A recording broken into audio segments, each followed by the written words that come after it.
Great, fantastic. I believe actually that James is on running a half. He's finished. He's finished. Our vicar, one of our leaders, James has been running a half marathon this morning. I think he's finished. Has he reported on how good it's been? Haven't heard back. He's tracking him on the phone, seeing where he is. Slowly moving.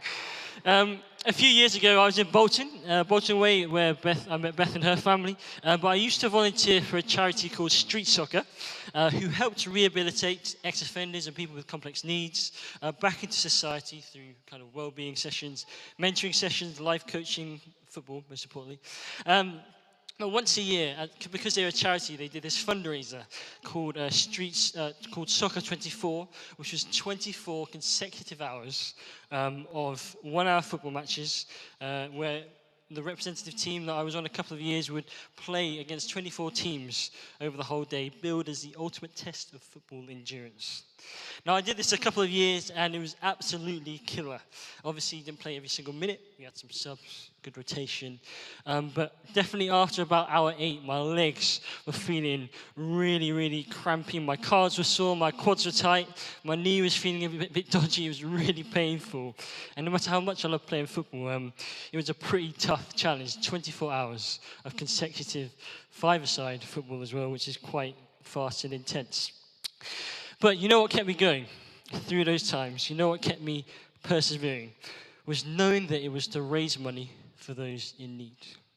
What kept me going through the pain, the cramps, the lack of sleep, the exhaustion, was knowing that it was going to a good cause. What kept me playing footy and persevering through the pain was knowing why I was doing it. Now hold that thought. We're going to return to it shortly. But we're going to jump back into our passage in Hebrews. I'll read it again for us together. Therefore, since we are surrounded by such a great cloud of witnesses, let us throw off everything that hinders and the sin that so easily entangles, and let us run the race with perseverance. Run with perseverance the race marked out for us, fixing our eyes on Jesus, the pioneer and perfecter of faith. For the joy set before him, he endured the cross, scorning its shame, and sat down at the right hand of the throne of God. Consider him who endured such opposition from sinners, so that you will not grow weary and lose heart. And as we read this reading, life here is described as a race marked out for us. And as we think about what it means for us as followers of Jesus to have distinct perseverance, it's different from the world has. I think it's important for us to ask the question of why. Why do we keep persevering? Why do we keep going? Why do we keep doing what we're doing? In life, we all have things that take a bit of perseverance, whether that be your work, whether that be hobbies that we do. Maybe it's parenting, continuing to wake up multiple times a night to help your little one. Maybe it's trying to set yourself a goal or ambition and trying to fulfill those goals and ambitions. Maybe it's that we're trying to learn a new skill of some sort, or sticking at those friendships or those family relationships that aren't always the easiest. Or maybe it's passing your driver's test after multiple times. I'm a safe driver, don't worry. If you ever get in the car with me. But life itself is a race. But when we look at our life in general, why do we keep doing what we do? A pastor in America once asked, what is your white hot why? In other words, what is that burning hot center in your life that keeps you going? What is that hot core, that reason that keeps you doing what you're doing, that keeps us going in life, keeps us persevering through life's complexity, life's pain sometimes, and just the pure longevity that we're blessed with in this Western world? And I would say that the answer to this question of why, as followers of Jesus, the answer lies firstly and foremostly in a person. And that person is the person of Jesus. Let us run the race with perseverance, the race that is marked out for us, fixing our eyes on Jesus, the pioneer and perfecter of faith. The answer to why is we as followers of Jesus are able to persevere distinctly in our life is because of the person of Jesus. And there's two words in this passage that describes Jesus. The firstly is pioneer. And the word pioneer in other translations is also translated as the founder or the author. Jesus is the author of faith, which means that he started it. Jesus is the one that makes faith a possibility, and he paves a way for us to have salvation or to have that life in him, in and through him. And he was at the beginning of each of our faith journeys because he is the author, the founder, and the creator of each of us, of you and me. He knows the very depth of our being. He sees you. In fact, he designed you, and it says in another place in the Bible that God knitted you together in your mother's womb. You are awesomely and wonderfully made. But more than that, Jesus also made it so that we can all have faith because of what he did on the cross, which means that whoever wants a relationship with God can have it in and through Jesus and have that life that he offers, that life of light, of hope, and peace. So Jesus, the pioneer, the author of faith. Secondly, it says that Jesus is the perfecter. And while it says perfecter, in other translations, another word is used is the finisher or the completer of our faith. This means that Jesus didn't just lay down and set the path of faith for us, but he also goes ahead and has already completed it. In other words, we can be secure in our faith in Jesus, that he sustains our faith. Meaning that if we have our eyes fixed on him, our faith cannot be taken away because of what he's already done before us. We can be secure in that fact. But essentially, Jesus, as the author and finisher of faith, means that we can have that distinctive perseverance, and we can be confident in Jesus and that he will see us through. Jesus was there at the start and the beginning of our faith and our life. But the key phrase in this is this: fix your eyes on Jesus. And this is important. The who or the what are we fixing our eyes on is crucial to what it means to live a Christian and a Christian life and to follow Jesus. As the part says before, let us throw off everything that hinders and the sin that so easily entangles. In fact, to have this distinctive perseverance means that running the race of life is running the race in a different way by throwing off everything that distracts us from our faith. So another question for us this morning is, who or what is distracting us from living that life of faith? If we can have our next slide, Ruth. Who are we fixing our eyes on that isn't helpful for us? Who are we letting speak into our lives that isn't leading us to be more like Jesus? What are the things in our life that tend to take the time away that we could be spending with God? Who do we follow on social media that isn't helpful for our hearts, our minds, our spirits, our emotional, our mental health? What voices do we allow to speak to us about how we spend our money? What little habits or behaviors do we do that actually don't help us in our walk of faith? Who or what are we looking for significance in places other than Jesus? What do we look to for things that fulfill us? Maybe there's a couple of things that have resonated with you there, or there may be others that you've thought of. But what are the distractions or things in our life that hinder us from living life in this distinct way that Jesus calls us to? What or who do we allow to steal that attention and focus from Jesus? Now, I need a volunteer, a volunteer for us. Just to help me out, so it's always good, I think, to have some visual examples of things. Becca, there you go. Thank you very much.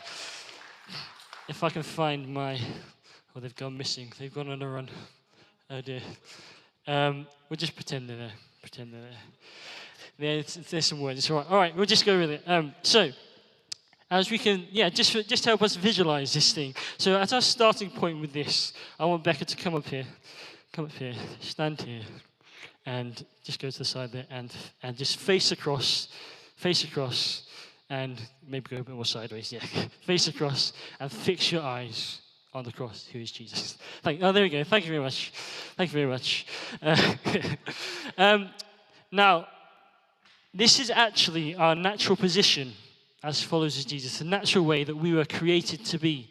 As humanity was designed to know Jesus, to fix our eyes on Jesus, for the posture, for the direction of life to be on Jesus, the way that he created us, to live in the way that is following him. But because of the broken world we live in, there's lots of other distractions. So I've got here the pursuit of wealth and printed the wrong way around. Unhelpful goods, goals and ambitions. I've got social media. I've got particular people that can be distracting. And for the most part, say this distraction's hanging up. I'll go this side. Say the distraction's hanging up over here. Becca can see the distraction, look over this way. It's fine. She sees it with her eyes, but she turns back and faces Jesus. The posture of life is back again to Jesus. But the thing is, if she focuses on this too long, there we go. Now see what's happened. Becca's, not only her eyes are fixed on this social media distraction, but also her head is turned and her body is turned. And before we know it, she's looking over this thing, she's looking over here, the pursuit of wealth, she's pursuing money, making dollar, working for a church, not that we do, and before she knows it, her posture has turned away from Jesus. In fixing her eyes, in focusing on all these other distractions, she's going to go over to this last distraction, particular people that might be unhelpful in her life. It's not me, I don't think. But particular people, and all of a sudden, her posture is faced away from Jesus. But listen here, you can hold these distractions for me. They're facing over everything. Yeah, okay. But the thing is, this is what this verse says. It says, throw off everything that hinders and the sin that so easily entangles. It doesn't just say turn away, but it says, bye-bye. It says, dramatic effect. It says, throw off these things that distract us from Jesus and turn and fix your eyes on Jesus to persevere in the long haul. Give Becca a round of applause. Thank you very much for your help. For your help. So, fixing our eyes on Jesus is the unique thing that gives us, as followers of Jesus, that distinct love, joy, and peace, and to live in the way that He wants us to. But you may well say, well, that's all well and good, Andy, in theory, in principle. But what happens when hard times come? What happens when I get bad news? What happens when life happens and I feel like I'm struggling? Or when I'm going through a really rough patch personally, when I feel like I'm drowning under the pressure of work, when my life feels so unstable, or when my mental health feels like it's going rapidly downhill, or I'm spiraling back into old thought patterns, when I feel tired and drained and exhausted. As we read in verse 2, for the joy set before him, he endured the cross, scorning its shame, and sat down at the right hand of the throne of God. Jesus knew why he died on the cross. When he endured one of the most physically taxing and gruesome ways to die, when Jesus was going through one of the most hard times in his life, he knew why he was doing it. And he set the example of persevering. He knew that in the tough times, there was a greater purpose. The why that he kept going as he joined and sat down at the right hand of the Father on his throne. That was Jesus' white-hot why. But for us, when we undergo hard times, when we endure opposition and challenges, and when we find it hard to fix our eyes on Jesus, again, I think Jesus is the why that we can keep going in those tough times. In the hard times, who are we looking to? Who are we putting in the driving seat of our life? In Lanzarote, me and Beth's dad, Steve, on Wednesday morning booked in for a buggy adventure, or whatever it was called. We got driving these big buggies, not like the little go-kart ones, those big car ones with, huge wheels and side netting and like a roll cage, if that's what you call it, in case you roll over. But it was a 2-hour trip. It was really, really fun. Up to the highest, most point of Lanzarote, where it overlooked most of the island. Absolutely beautiful, stunning views. It was pretty awesome, very hot, very dusty. We had to wear, not balaclavas, what are those things? Not snoods.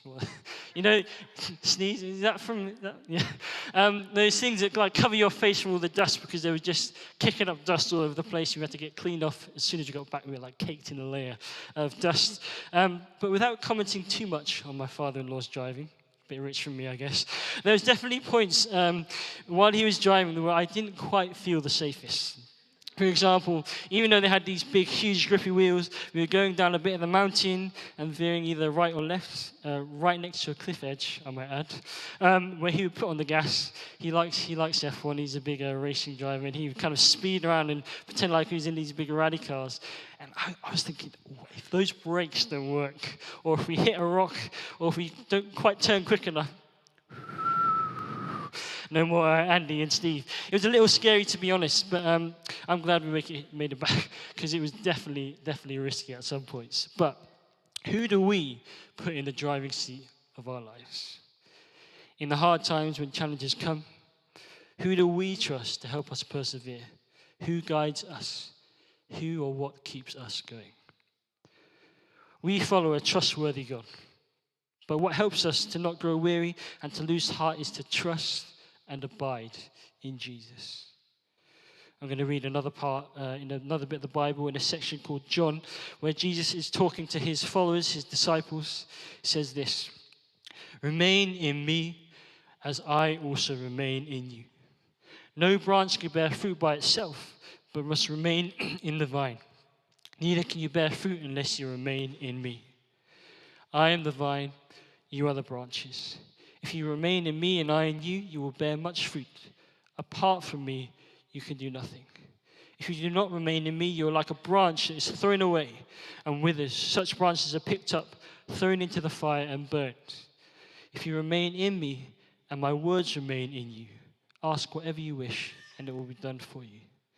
This is to my Father's glory, that you bear much fruit, showing yourselves to be my disciples." Strong words from Jesus.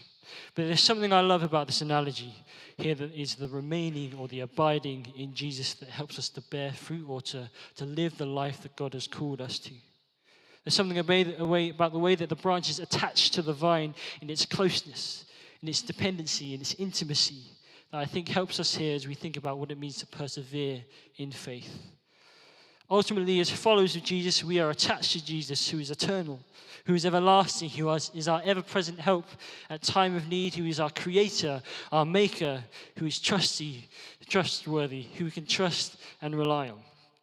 In other places in the Bible, Jesus is called our cornerstone, our rock and our strong tower, the person that we can build our life's foundation on, and the person who gives us the ability to keep going, keep persevering in our life and our faith. And that is what makes us, as followers of Jesus, distinct in our perseverance. Not because of our own strength, our grit, or our own power, not by our might, but because our life is built on one who is all-powerful, who is all-knowing, who is all-loving, who is unimaginably big and cares for us so deeply. But why don't we stand as we respond to this morning? I think there's a few ways we can respond this morning. I can ask the band to come up to you, if that's all right. I think firstly, there's the call for people, as Emma said before, of those who want to come back to that vine.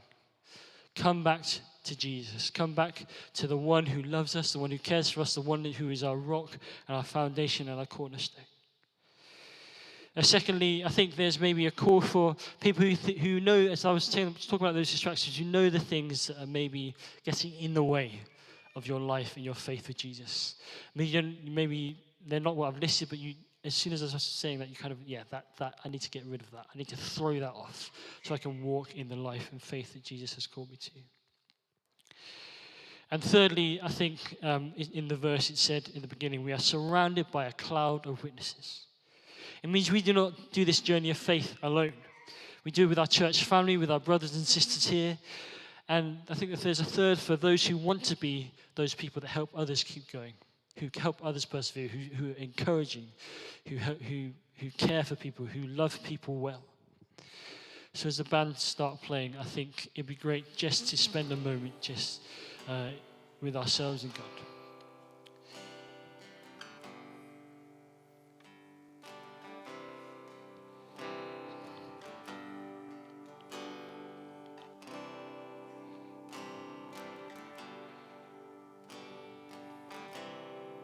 So Jesus, thank you that we can persevere because of you. Thank you that you are all powerful, all knowing, all loving. You're kind to us, you're good to us. You are our rock and our foundation.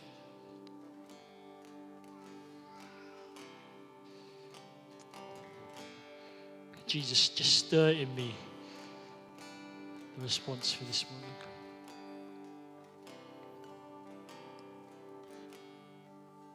Holy Spirit, come into my heart.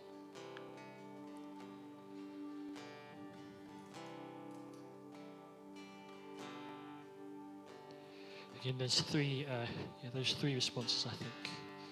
And if you feel like God is prompting you, is just prodding you a little bit, it'd be great if you could just come to the front or stand in the aisle, just so that we can pray and pray God's blessing over what He's doing in your heart. Not that it's anything special in the middle or at the front, but just as a sign for ourselves, just to say, I want to do this. So firstly, for those who say, I want this Jesus, I need Jesus, I want to choose to trust Him. Secondly, for those who know that there's things that are distracting in your lives, that are taking the focus away from Jesus, just coming to that and just saying, Lord, I want to fix my eyes on you again once more. And thirdly, for others who, again, want to be those people that support and encourage and empower people to keep walking that faith, keep running in that life, following Jesus. So if that's any of you, please do make a step into the aisle, into the front, and we just love to pray over what God wants to do in and through you.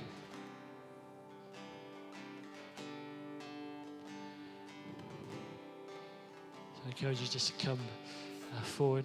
Not scary, not going to bite you. And if there's people who feel comfortable to pray for people, it'd be great just to come and pray blessing over what God's doing in these guys' lives.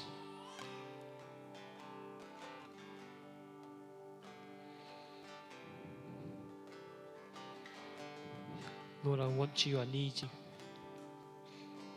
Help me to fix my eyes on you. For those of us who haven't come up to the front, you still feel free to. Please come up to the front. But this isn't a time where we check out. This is a time where we also spend time with Jesus, just thinking, Lord, what do you want for me? What are you saying to me this morning?